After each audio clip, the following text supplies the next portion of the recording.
maybe he lost a microphone in his beard somewhere and he couldn't get it out. I don't know. Well, we're going to see. Actually, I think we might have him now as he's looks like he's appearing to come on the show. Coach, you got us loud and clear now? All right. Is that working? Can you guys hear me? Yes, we hear you. Can you hear us?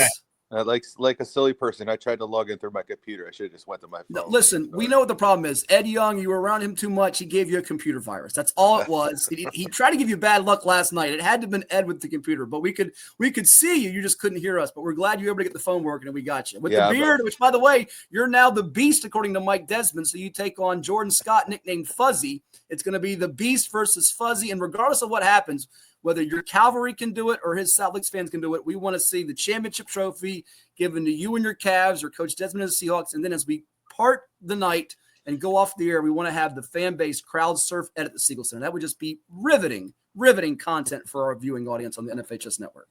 Yeah, I think that would be great. It's funny. I need a haircut and I want to get my beard trimmed.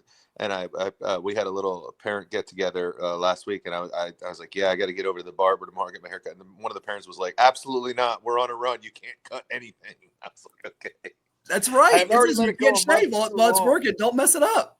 Well, listen, we all know rationally none of that stuff matters, but it's amazing how all of a sudden things like how long your beard and hair becomes really important to people when you're winning games. Mike, I told Mike, Doug, that I gave you the nickname Beast, but Matt said Mike did. I don't want you to get mad at Mike. Mike, I'm giving Mike the nickname. I forgot to tell him Mr. Clean because he got everything shaved. So now we have a WWE matchup, the Beast, all right, which who you are. You got to play your role, know your role, like The Rock says, know your role.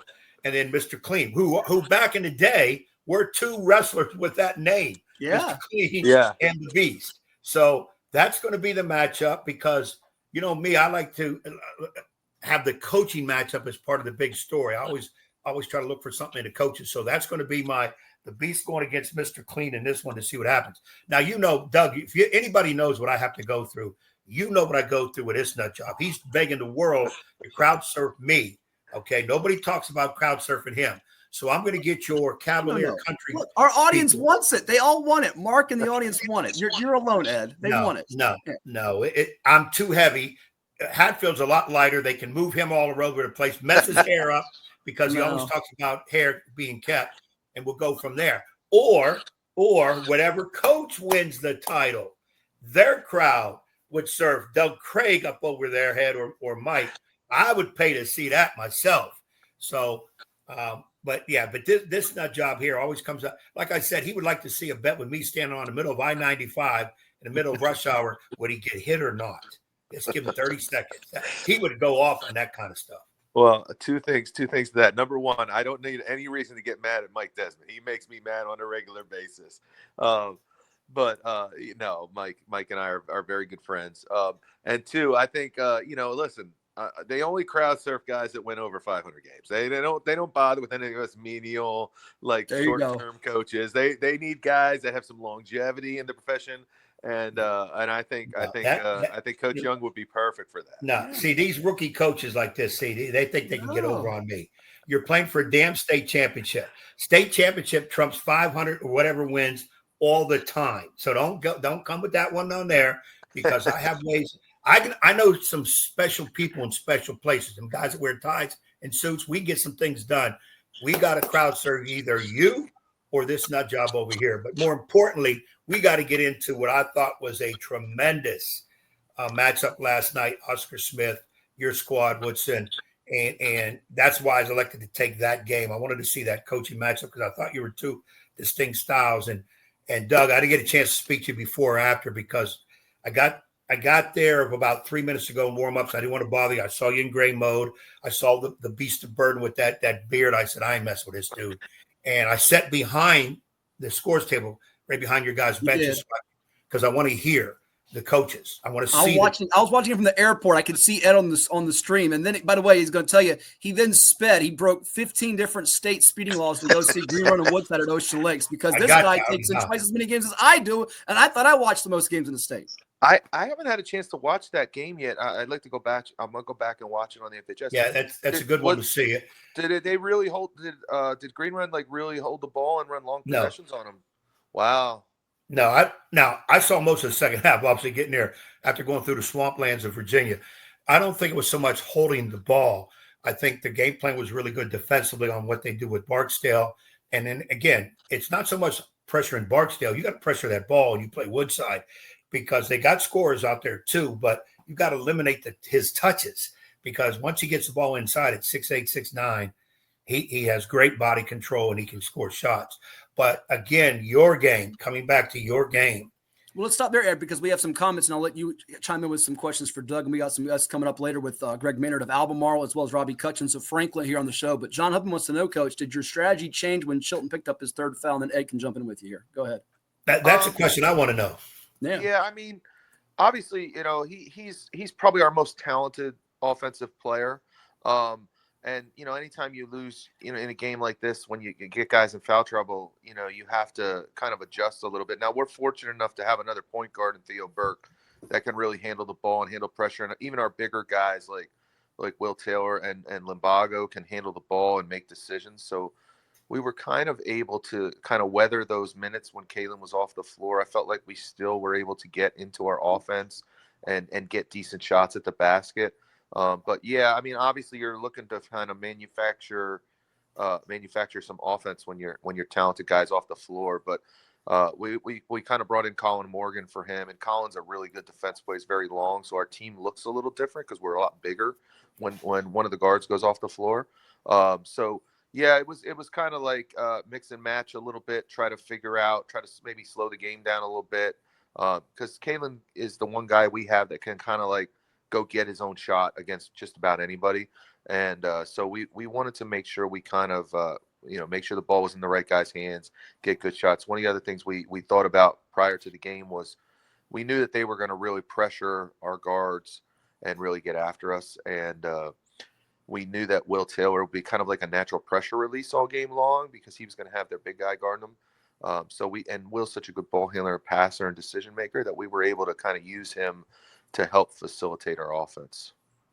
Yeah, certainly some unsung heroes with Taylor and Corallo to go with your headliners in Chilton, Noah Limbago, Theo Burke, guys that are district, all region, all state level caliber players, player of the year in your district and region there. So it's a good mix of guys, which Coach Desmond was very high on, Ed.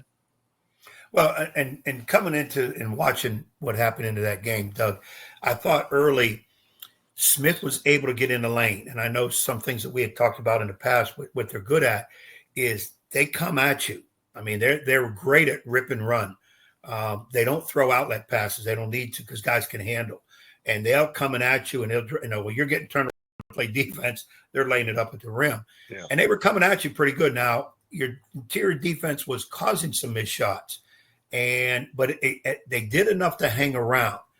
I thought when Chilton got that second foul, which I thought was kind of crazy on that foul, if I'm not mistaken, it was the one slap from behind or something where I didn't think the contact meant anything, not that, but it was called, so you got to deal with it. And I thought, this will be a case where Smith, with your backup point guard, can really apply the pressure. But I did notice you started having your bigs kind of bring it over to half court line. And Smith never really adjusted to go say, well, wait a minute, we're going to go pressure him. And you kind of alluded to that fact. I thought the key was changing some defenses where in the second half, Smith could not, because they're notorious for third quarter shenanigans where they can really do some damage. And I thought you did your best work in that third quarter. What was your, even though I think you were up a couple at halftime, what was your halftime message to the kids? We felt like at halftime, we felt like, we have, two keys on offense and two keys on defense for every game on the board. And we felt like at halftime, we were doing one of them really well. One of them we weren't doing very well. And two, we were just okay. And we were +3 at halftime. And we said that to the kids, like, listen, we're not even like really executing our game plan to a top level right now. And we're still +3. We felt like we could kind of, we felt like some of the shots they were making, they're going to get in the lane. They're athletic. I mean, 4, Hunter and the two guards are quick, and one's a really good player. They're going to get in the lane. They're going to make some tough shots. But we felt like, yeah, they were getting in the lane, but they were making tough shots. Like, these were contested shots. They didn't get a lot of easy ones. And, we wanted to keep them out of transition as much as possible because they're really good in transition. And I felt like, we wanted to make them execute against our 5-man defense, which we feel like is pretty good. One of the things that we've done this year is we've been kind of able to, I think we're a really good man-to-man defensive team. We're pretty good. We give up about 45, 46 points per game. We've pretty much been able to man-to-man everybody for weeks. But we've had zone defenses in all year long, and they're kind of holding them in our pocket for when we needed them. And we brought out some zone last night. We played a little bit. We played more zone last night than we probably played all year. And it wasn't more than 5 minutes of the game, but I think it caught them a little off guard. I don't think they had prepared for us to show much zone because we hadn't shown much zone in weeks. And we played a little 3-2 last night in the second quarter. In the third quarter, we went back to the 3-2. We did a little half court trap, which we were able to get a turnover on. So we kind of showed some things. We kind of had some stuff in our back pocket for them. We knew that, I feel like if you can kind of cut off their transition and offensively make them play against 5-5, I would describe Oscar Smith as like the most skilled team we've played against all year, but they're certainly athletic and the rebounding. I thought the thing we didn't do very well in the first half, we did not box out, and we were not physical enough on the glass. That was an area we wanted to improve upon in the second half. So we felt like there were some things that we could make it difficult on them. And I thought like in the third quarter, I think we held them to 7 points in the third quarter. I felt like we switched defenses a couple times. We made a few adjustments in how we guarded them at halftime. I think it kind of threw them off a little bit. And I think in fairness to them, their point guard, number 3, I'm terrible with names, but Cam Walters. Cam Walters, yeah, yep. He's a really good player. I think he was he did not play against Colonial Forge Tuesday night. It didn't look like he was moving at 100% last night. And that's hard when your point guard is hurt. It's tough. And I think that you have to be truthful on that. Like, I don't know if he was at 100%. I think he gutted out, gave him what he could, but he clearly was not himself. That's a crappy thing in the state tournament to happen, to have an injury and a guy be limited. But unfortunately, that's part of it. And you just got to find a way. And I think we were able to kind of make them a little uncomfortable in that third quarter.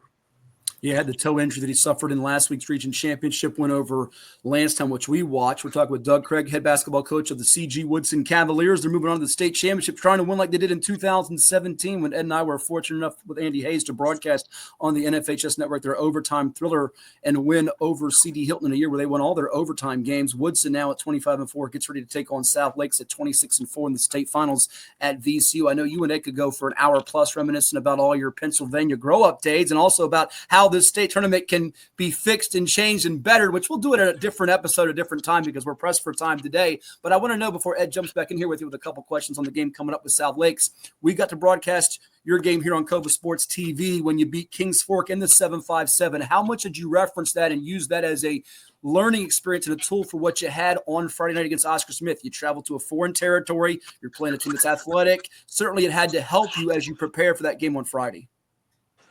Yeah, I think there's some similarities between the two teams, Oscar Smith and Oscar Smith and Kings Fork. I think both are very athletic teams. Both are physical teams. I think both teams are, and I mean this in the most complimentary way, they're a little bit of bullies. They'd like to get up in you and pressure you and make you uncomfortable.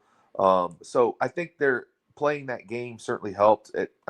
You take a long bus ride and you have to play that day and get organized and all that stuff that goes into it. Coach Young would say, yeah, that's a big part of any time you got to travel like that. So I think we were comfortable. I think we felt like, we did talk about that how the teams I felt were kind of similar type of teams, that we had played that style of basketball before. And I think one of the things that we felt like with Kings Fork that we did a good job was we didn't wait to react. We kind of hit them first, and we wanted to kind of do the same thing yesterday. We wanted to be first on everything. We knew that the crowd would be hostile. We knew that, we weren't, You never know what kind of whistle you're going to get on guys that have never seen you play before. And so we wanted to make sure that we were engaged from the start. And I think that's important in these kind of games is to not be reactionary, is to impose your style on the other team. I think that was a big part of it last night. We were able to kind of get the tempo of the game where we wanted it. And we're very comfortable playing that way. But yeah, I mean, we definitely talked about it. I mean, obviously Oscar Smith and Kingsport, they're not exactly the same team, but there are some similarities there, I think. Ed? No, I think Dougie hit right on it.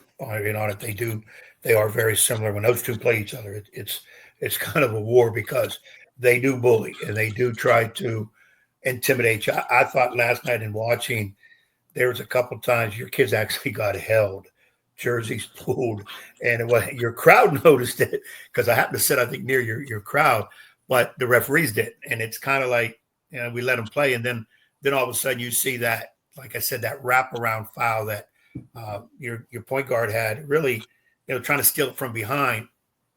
It didn't affect Oscar Smith at all. Nobody fell down, and then the whistle blows, and that's where you say to yourself, you're not seeing us play much, have you? Or you're allowed to grab jerseys here because up there we can't really. It would drive you crazy. No question, it would drive you crazy. And Matt's right. We could spend a heck of a lot of time on this, but we do have a little bit of time. I want you to, if you would, because your team really you got some outstanding kids. And now we talked about a few of them in game situation, but go ahead and mention some of these kids in terms of the year they're in and their names and some things they bring to the table for you guys. That way, some of our listeners, when they watch you all play next week, they'll have an idea of your kids. Yeah, I mean, Theo Burke, our one of our 2 point guards. We basically play 2 point guards. Theo, number one, is committed to play at York College in Pennsylvania next year. He's a senior, great kid, over a 4.0 GPA, really good student, wonderful kid. His dad is our head soccer coach. He is a coach's kid. He's a gym rat, loves to play. I think he's one of the tougher guys that I've ever coached. I think, there's a lot of kids who talk about like they want the ball at the end of games and want to take the last shot. Theo's actually one of those kids who does. He's not afraid of the moment. And he's just kind of a tough, hard-nosed kid. He looks like he's 5-0, 100-0, but tough as a piece of leather. He's a tough kid. Chilton, everybody knows about. He's probably our most talented guy. He's got an offer from West Virginia as a sophomore. Very gifted scorer, great athlete, quick, strong, can really almost, I was telling this to Julian Brown on his podcast, like, I think he's one of the guys in the tournament. I don't know how many there are. I mean, I know South Lakes has one too, but like, he's one of those kids that even if the other team has great defenders and a great defense, he can sometimes, if he's on his game, can still get 25 against really good competition. He's one of those kind of guys. He's only going to get better. He works really hard. Limbago, number 5, was the player of the year in our league, in our region. Kind of I always say he's kind of a Swiss Army knife kind of player. He rebounds, he plays defense. He had 6 assists last night, averages double figures. Even though he's 6'2", 6'3", he's a strong kid. He can handle the ball. And I think emotionally, he's kind of like our heartbeat. He's a very emotional player. I think he doesn't allow our guys to really ever take anything for granted because he plays so hard. Will Taylor's our starting center, a big redheaded kid, 6'5", 6'6". He's going to play at Case Western Reserve in Ohio. He is one of the more cerebral players I've seen in quite some time. He's another kid with over a 4.0 GPA. He's got over a 1,500 on the SATs. Case Western Reserve is one of the best schools in the country. He's going to be playing there next year. They have a very good Division III program as well, so he'll be playing there. I think he's played really, really well in the playoffs. Kind of a different kind of big because he doesn't like dominate with his back to the basket, but he can handle the ball. He can pass. He can shoot it a little bit. He just seems like he's always in the right spot. Our 5th starter is Ryan Corallo. He's a junior, left-handed guard, can really shoot it. Did not have a great night shooting it last night, but I thought he was active and kind of kept them honest. He's a little scrappier, I think, and bigger than people realize. He's a little bigger, thicker kid than a lot of people. Very talented. He's been starting for us all year. We're going to have to lean on him a lot next year. But he kind of fits in with this group. He's a good cutter. He moves without the ball well. And then off the bench, we're basically playing 2 guys right now. Colin Morgan, very athletic, longer player, great shot blocker, rebounder, scores around the basket, left-handed, and he's a little unorthodox, but he's a really, really good athlete. He's getting some college recruiting interest as well. He's got 3 or 4 schools talking to him about playing next year. And then David Gantimer, who was kind of quiet last night, wasn't a great night matchup-wise for him, but small guy, about 5'8", 5'9". He can just flat out shoot the ball. I mean, he can really shoot. So he's another guy that stretches out the floor for us when he's on the floor, because teams, especially the teams up here, know they can't leave him open. So it's almost like when he's on the floor, even if he's standing at 30 feet, they got to guard him and allow some of our other guys to play with a little more space. So we have some other guys who are rotational guys early in the year, but right now we're basically playing those 7. A few more minutes here with the Occoquan Region 6C champion coach Doug Craig of the CG Woodson Cavaliers, victorious on Friday night in Chesapeake over the Oscar Smith Tigers in the state semifinals. You see that score there, 58-46 after bouncing Westfield in the quarterfinals, 71-58. Got down 7 against a good team early and then put it on them in the second half. It is 757 Saturday Sports Talk here on CoVA Sports TV, as Woodson will be taking on South Lakes in the state championship game in Class 6 at VCU on March the 15th at 6:30. South Lakes trying to go for its second straight state title. Woodson trying to get its first since 2017. And coach, a rematch for you and your guys from the regular season opener, Ed, when they lost to South Lakes 73-51, but both teams very different than 3 months ago, Coach Young.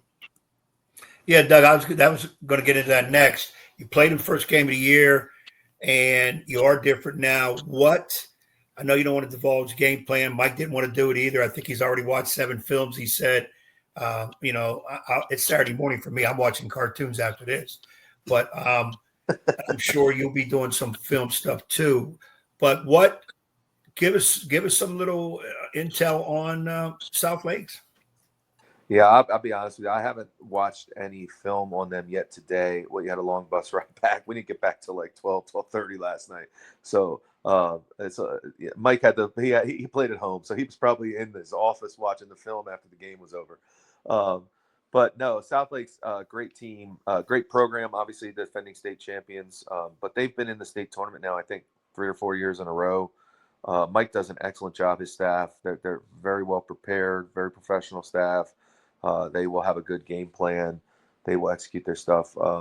Personnel wise, obviously everybody knows Jordan Scott. I mean, I personally think he's the best public school player in the state, regardless of class. I think he's outstanding.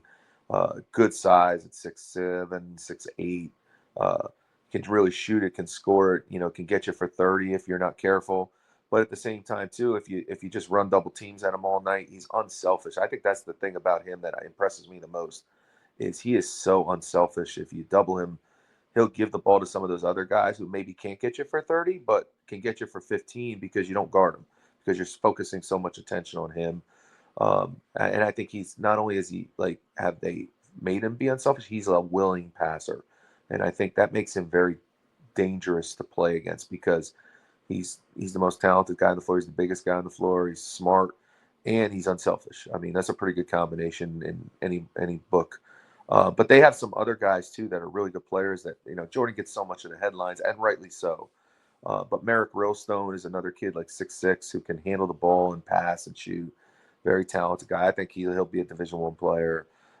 They have other guys. Toshi, I forget what Toshi's last name is, but he's kind of like their glue guy. He just rebounds and moves without the basketball and plays defense. I think one of the things about them when we played them the first time was how big they are. They're just a big team. Like they just got a lot of like positional size at every spot on the floor. They're physical. They get after you. They don't make a lot of errors. I think that's a similarity between both teams. I don't think either team makes a lot of self-inflicted mistakes. So you're going to have to be sound in what you do when you play against them, because they're going to play within themselves and they're going to execute what they do. And they got kids who have been in this big game before. Some of these guys were on the floor last year down at VCU when they beat Patriots. So they're going to have a significant big game experience advantage. And it's just an outstanding team. I think it's a great final. I think, honestly, I felt like the Final Four, I mean, all 4 teams were capable of winning the whole thing.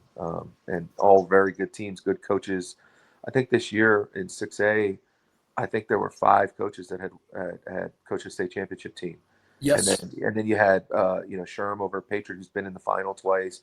Coach Griffin down at Oscar Smith, and they've been in the state semifinals several years now. I think they've been in the state tournament now several years. Mm-hmm. So you had a lot of coaches with a lot of like state tournament game experience, and I think that makes it a very interesting tournament. I don't know if you get that every year, like we had it this year. So I think that was one thing that was kind of neat about this state tournament, is that you had, I think, most of the best teams were in it. There weren't a lot of like huge upsets in the region. So you had like the top, basically, district champions almost across the board in the state tournament. And that's kind of cool. And then, Dwight down at Lansdowne has won state title, and they were in the game last night and played well. I mean, I know he's got a young team, but there's some guys who know what they're doing. You really got to be on your stuff when you coach against some of these guys, because they are all excellent.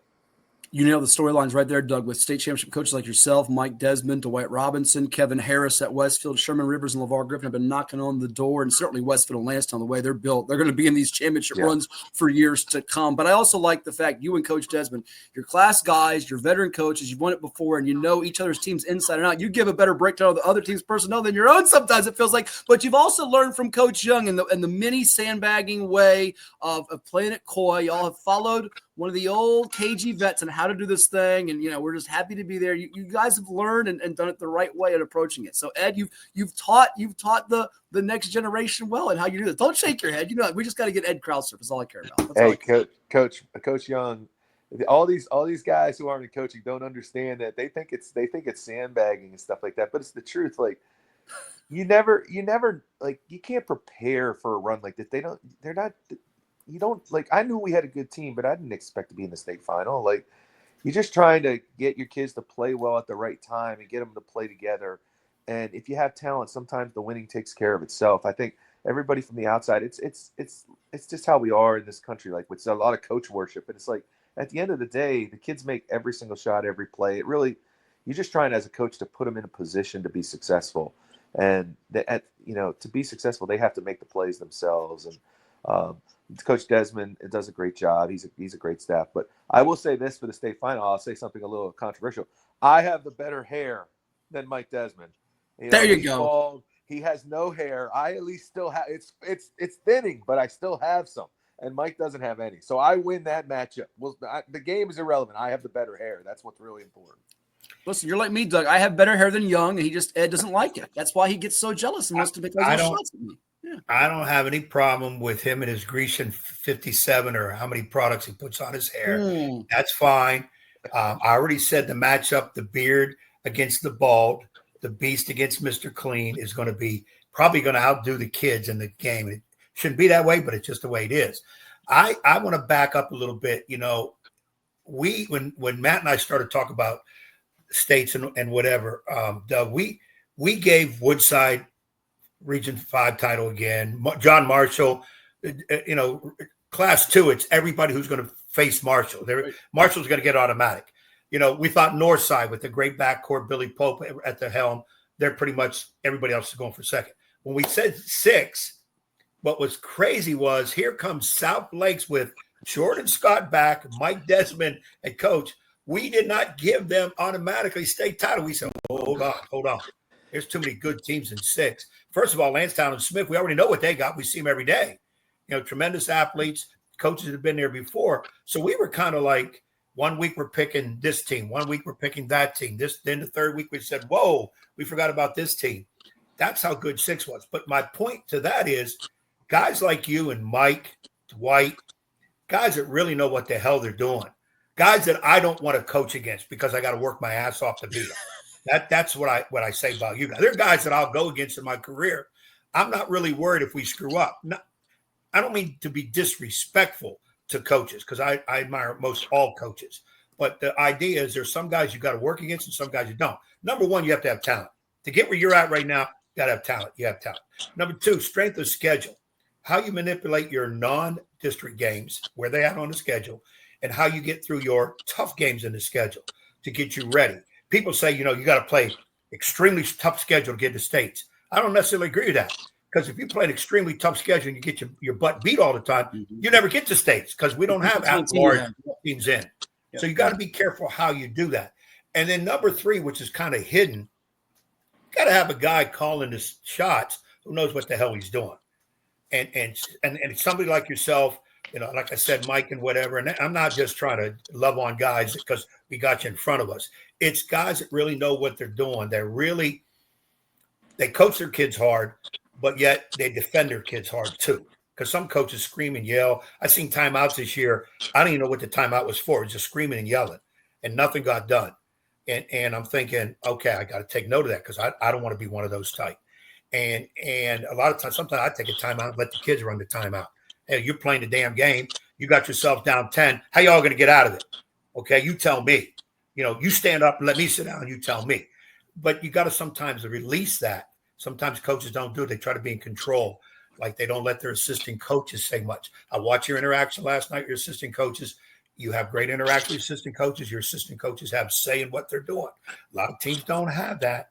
So, it's going to be a great matchup on Thursday because of you guys. You and Mike are very similar. But obviously it's going to be the coaches. I mean, the players are going to win or lose the game. It's not going to be the coaches. And this is the thing I'll say all week on the broadcast. I hate to see the end of the game because you're going to have one team hugging and laughing and feeling great, and the other team down and crying. There's no loser in the state tournament game. Think about it. Y'all got there. There's a million other schools sitting at home or in the stands watching. So, yes, it's tough, but I always like to say to our kids, let's take this as a learning experience. You got you veterans coming back. Let's remember this 365 from now. So if we get back here, and it's hard to get back there, we can understand that. So, again, that's what I'm looking at. But, again, the bottom line, the beast, Doug Craig, Mr. Clean, Mike Desmond, already is the storyline. I'm going to pitch that to all the newspapers. I'm going to say it on the NFHS network. So don't mess with the beard. Don't start cutting your hair now. Okay. I know your wife probably go crazy with you, when you're trying to get all lovey-dovey and all that hair is all over her. And she's like, get away, get away. Just tell her one more week. Yeah. And then after that, you do whatever you want.